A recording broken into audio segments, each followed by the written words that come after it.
So if you are uh, going through fertility treatments right now, your doctor probably assumes that Western medicine is kind of the only thing happening in your body. Yeah, but according to this new global data, there's actually a 54% chance that you're secretly doing something else entirely. Right. Which is, I mean, a staggering reality check for the medical Oh, establishment. absolutely. Millions of patients are just quietly layering this entirely different system of care right on top of their clinical protocols. Because, we all know that specific, quiet kind of loneliness that happens at like 2 o'clock in the morning on a fertility journey. Yeah, lying in a dark room. Exactly. You're lying there. The harsh glow of your phone screen is lighting up your face, and you're typing into a search bar.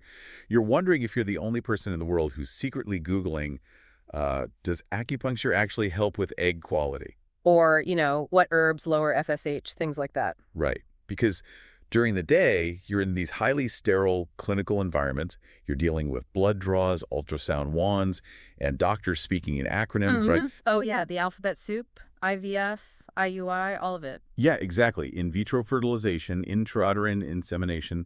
But then at night, you're looking for the natural route. And historically, patients have really felt like they have to whisper about those late night searches. Like it's a secret. Yeah, like stepping outside the authorized bounds of standard reproductive endocrinology is this, I don't know, secret rebellion. But today, the mission for this deep dive is to drag those shadows right out into the daylight. I love that. Yeah. We're going to uncover the surprising and frankly kind of mind-blowing truth about how common complementary and alternative medicine, which the medical community calls CAM, really is in the fertility world. And more importantly, we're going to look at the actual biological mechanisms of why it works. Right. And what all of this means for you as a patient. Because we're moving way past anecdotes today. We really are. The information we're diving into comes from a rigorous excerpt titled Global Trends in Integrative Fertility Care, which includes some really pivotal data from the Berkeley Center. So we are looking at hard clinical facts about human behavior here. Exactly. Hard data. Okay, let's unpack this, because to really understand that this isn't just some passing wellness fad, we have to grasp the sheer massive scale of this research. The scope is incredible. Right. I mean, the researchers didn't just poll 50 people in a trendy coastal city. They looked at data from a staggering 32,804 infertile patients. Over 32,000 individuals. And to get that number, they actually pulled together 29 separate, distinct studies from all around the world. Let's visualize what 32,000 people actually looks like, Think about a Major League Baseball stadium. Okay, a stadium. Yeah, imagine walking in, the stadium lights are glaring, and you look around. Every single seat, all the way up to the nosebleeds, is filled. Wow, that's a lot of people. Right. Now imagine that every single person sitting in that stadium is actively going through fertility struggles.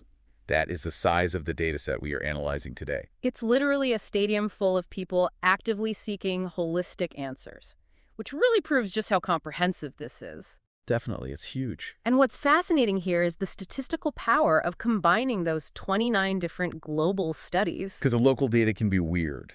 Yeah, exactly. In medical research, localized data can be incredibly noisy. Like, if you only study patients in Los Angeles or, I don't know, only in London. Your data gets skewed. Right, it gets skewed by local cultural trends, local wealth, or specific clinic practices in that area. But combining them fixes that. Yeah. By pooling global data, you strip away all that regional bias, you eliminate the chance that this is just a cultural quirk, and you're left with an unvarnished snapshot of baseline human behavior when faced with infertility. So what did that massive snapshot actually reveal? Because I have to admit, the numbers completely challenge the traditional narrative of fertility care. They really do. Here's where it gets really interesting. Depending on the country, the usage of complementary and alternative medicine ranges from about 26% all the way up to a massive 96%. 96%. That's almost everyone. Right. And the global average, when you smooth all those 29 studies out, it sits at 54%.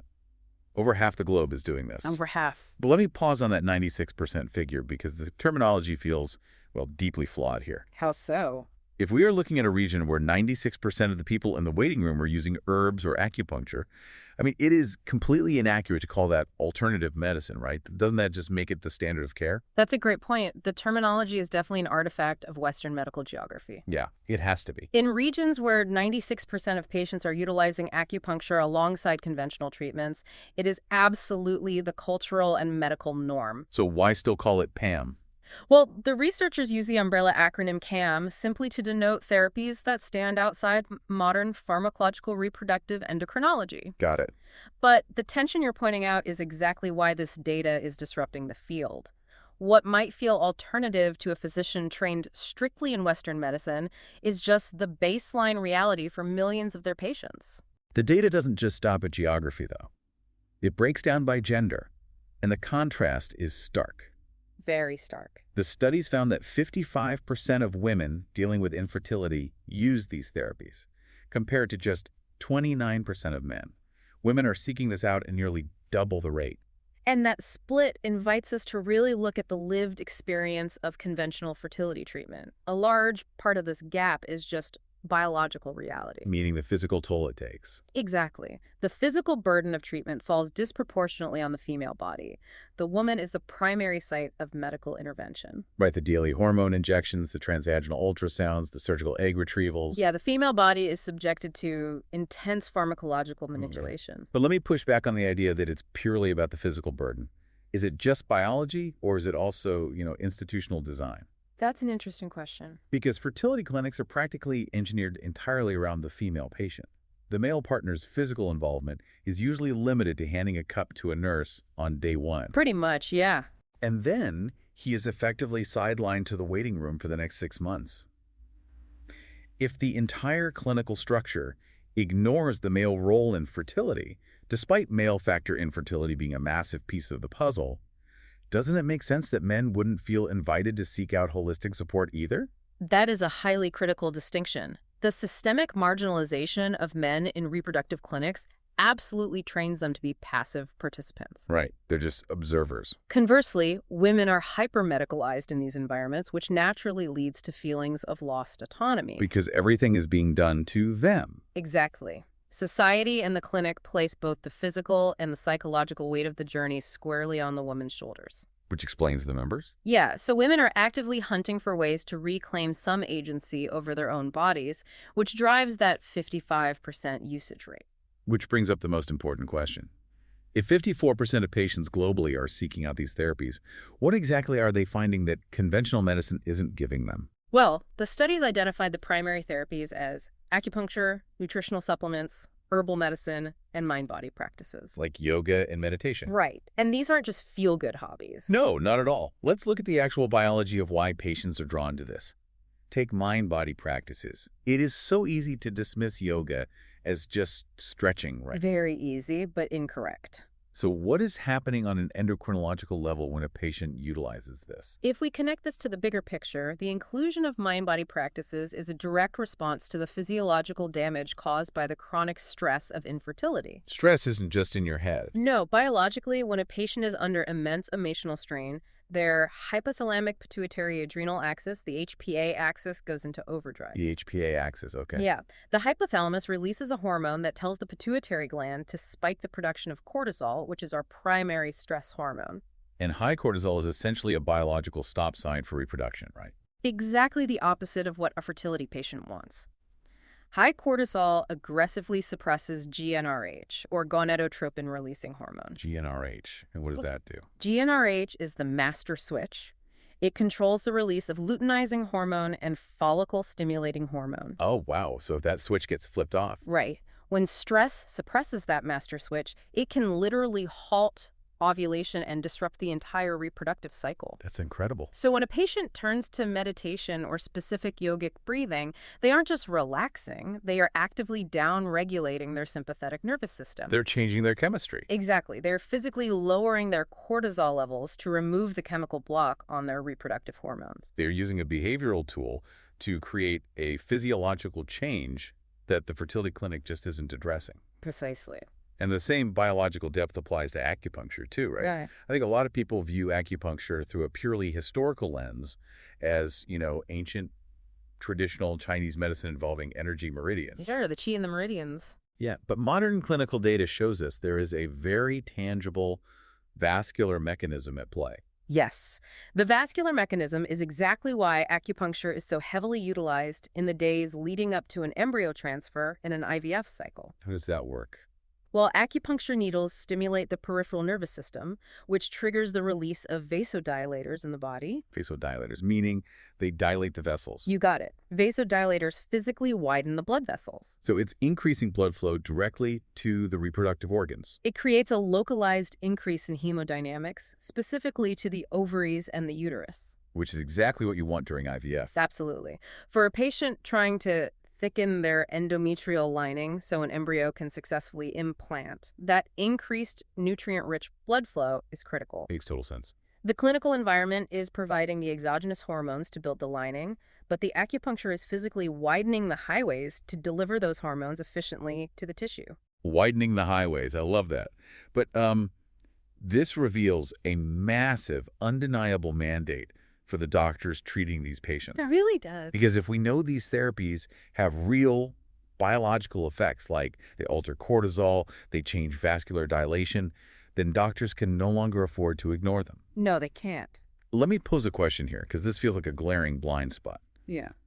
If a doctor dismisses CAM out of hand, or just doesn't bother to ask their patients if they're taking herbs or doing acupuncture, aren't they operating in the dark? Completely in the dark. Right. If 54% of patients are doing this, a doctor who doesn't ask literally doesn't know what over half of their patients are putting into their bodies. This raises an important question about patient safety and pharmacological interactions. It is a massive blind spot. Yeah, it's to be dangerous. Very. If a provider creates an environment where a patient feels judged or dismissed for bringing up herbal medicine, the patient simply stops talking about it. They go back to the shadows. Exactly. And clinically, that is highly dangerous. Let's give a concrete example of why that is dangerous. Why does the doctor absolutely need to know about the seemingly harmless herbal supplement a patient bought at the health food store? Okay. Take a popular herbal supplement like Vitex, also known as chaste tree berry. Right. Vitex is everywhere. It is widely marketed as a natural way to balance female hormones, and it does this by affecting dopamine receptors. Okay, dopamine receptors. Right, which in turn decreases prolactin and alters the ratio of luteinizing hormone to follicle-stimulating hormone. Which sounds great on paper if you are trying to regulate a cycle naturally. It does. But if that same patient is secretly taking Vitex while undergoing an IUI or IVF cycle, they are introducing a massive variable. Oh, because of the medications. Exactly. The fertility clinic is prescribing highly precise doses of exogenous hormones like Clomid or letrozole to force the ovaries to produce multiple eggs. Right. If the patient is simultaneously taking an herb that alters pituitary function, those two treatments can directly antagonize each other. Wait, so the herb could literally fight the expensive fertility drugs? Yes. It can throw off the timing of ovulation entirely, or worse, overstimulating the ovaries and leading to a dangerous condition called ovarian hyperstimulation syndrome. Oh, wow. OHSS.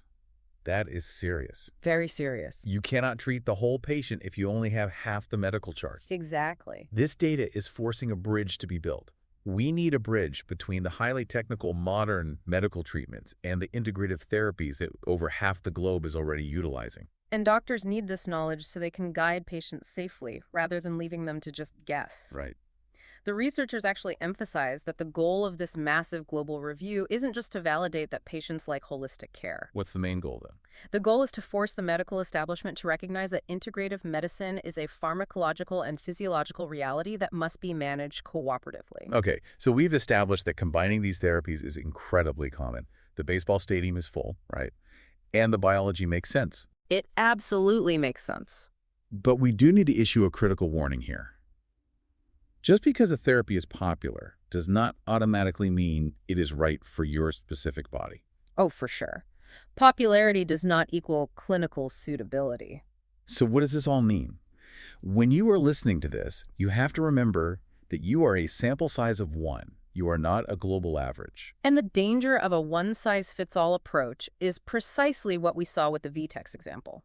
Because people just buy stuff off the shelf. Yeah, it is incredibly easy to read a forum post at 2 a.m. claiming that a specific herb resulted in a pregnancy and then immediately go buy a generic version. That's a bad idea. Throwing generic supplements at a complex, highly individualized endocrine disorder is rarely effective, and honestly, it's often counterproductive. Let's look at this through an analogy. Let's say conventional IVF is like upgrading a car's engine to massively increase its horsepower. Okay, I follow. You are redlining the engine, forcing the body to produce 15 eggs instead of just one.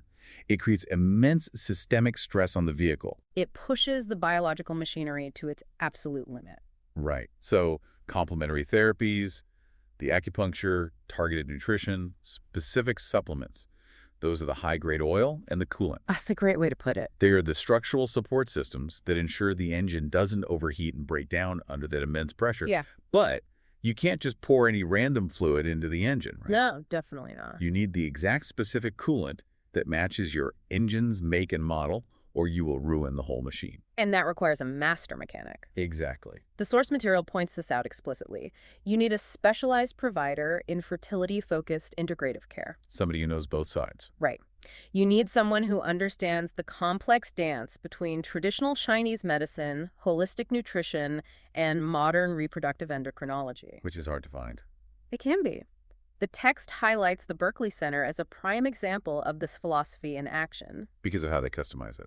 Exactly. They don't just hand out generic protocols. They build customized integrative plans based on a patient's specific blood work, their specific conventional clinic protocol, and their unique diagnosis. It is the difference between guessing in the dark and having a scientifically tailored blueprint. Completely different. When you find a provider who can build that custom plan, who bridges the gap between the conventional medicine and these vital complementary therapies, you finally get the comprehensive support that the data shows patients are desperately seeking. It represents a complete paradigm shift in how we approach human reproduction. It really, really does. Yeah. Let's briefly recap the journey we've taken through this data today. Let's do it. We started with that feeling of isolation, right? The secret late-night searches. But the data has completely shattered that illusion. Shattered it. Over half of all fertility patients globally, 54%, are actively utilizing complementary and alternative medicine. We learned that women are seeking out these supportive therapies at nearly double the rate of men, often because clinical structures leave them bearing the brunt of the medical burden. And we explored the biology, the Right. morbid. Right, the biological reality that things like yoga physically lower cortisol to restart hormone production, and acupuncture physically dilates blood vessels to nourish the uterus. Real, tangible effects. And most importantly, we saw a clear, undeniable call to action for the medical community.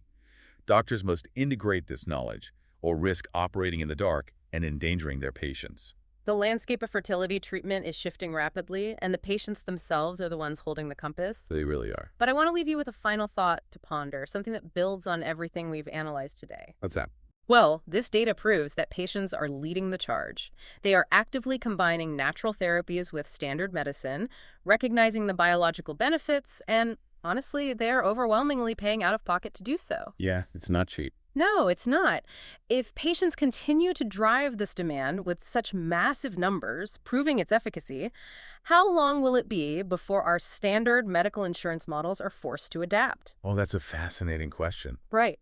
Will we soon reach a tipping point where therapies like acupuncture and clinical herbal consultations are fully covered as standard essential fertility care rather than being dismissed as out-of-pocket luxuries? I mean, if 96% of people in some regions are already utilizing it, the financial systems are eventually going to have to catch up to the clinical reality of the patients. It is absolutely a space to watch. It really is.